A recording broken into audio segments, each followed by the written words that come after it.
નમસ્કાર, શો ટાઈમમાં આપનું સ્વાગત છે। તળાજા તાલુકાના પીપરલા ગામમાં આવેલ મકાનમાં દરોડો પાડી એલસીબી પોલીસે વિદેશી દારૂનો જથ્થો કબજે કર્યો હતો।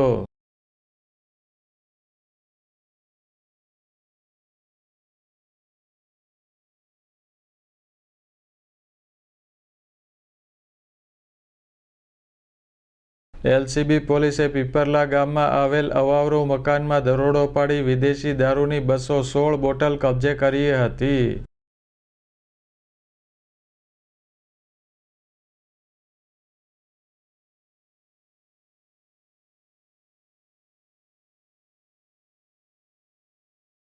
પોલીસે ₹2,37,000ની કિંમતનો વિદેશી દારૂ કબજે કરી પીપરલા ગામના 2 શખ્સ વિરુદ્ધ અલંગ પોલીસ મથકમાં ગુનો દાખલ કરાવી કાયદેસર કાર્યવાહી હાથ ધરી છે।